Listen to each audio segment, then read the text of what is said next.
Clinical Supervision, Project 2, Jeffrey Ryman, EDSU 650, February 9th, 2019. The pre-conference. What should I observe?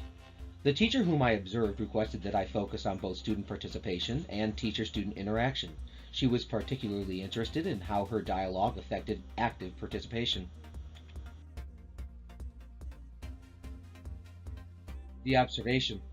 I use two tools to record my observation. The first chart is the student on-task and off-task behavior tool I use to record what the students were doing during the lesson. I conducted 8 sweeps at 5-minute intervals. The sweeps are labeled based upon activity. The students were required to translate a poem from figurative language to everyday speech. The teacher used dialogue, partners, and independent work presented in a Google slide accessed through one-to-one devices.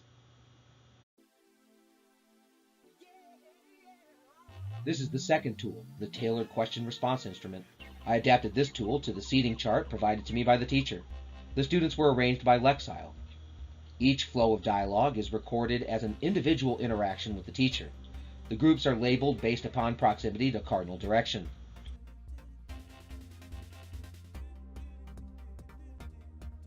The analysis. Graph 2 shows student participation by activity.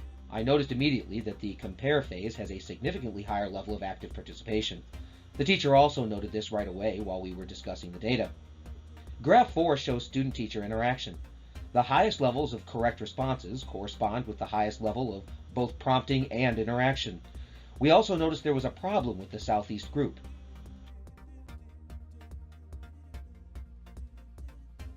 My final conclusions for the observation are based upon data I gathered with the student on-task and off-task behavior tool and tailored question-response instrument. It was clear that this teacher had a generally high level of interaction with her students. The activity of the compare phase, when the students were working independently with color-coded entries for translation, had the highest level of active participation. The teacher's interaction elicited correct responses.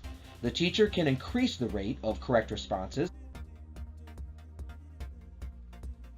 The post-conference. Clinical supervision is similar to the process we currently use in our district. Both the teacher and myself thought the lesson went well. The data support good teaching practices.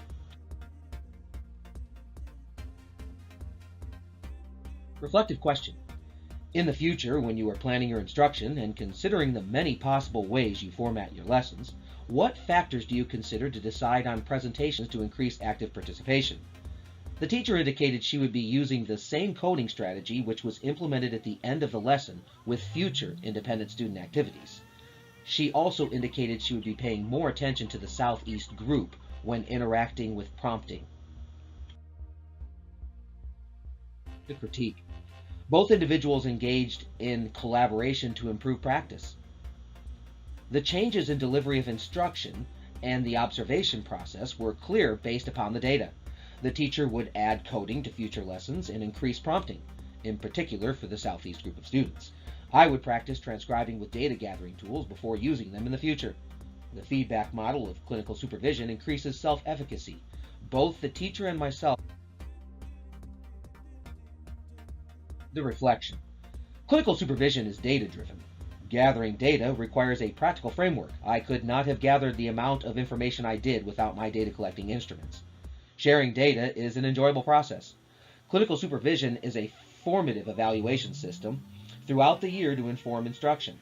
The reflective questions in particular foster a collaborative environment conducive to effecting instructional improvement.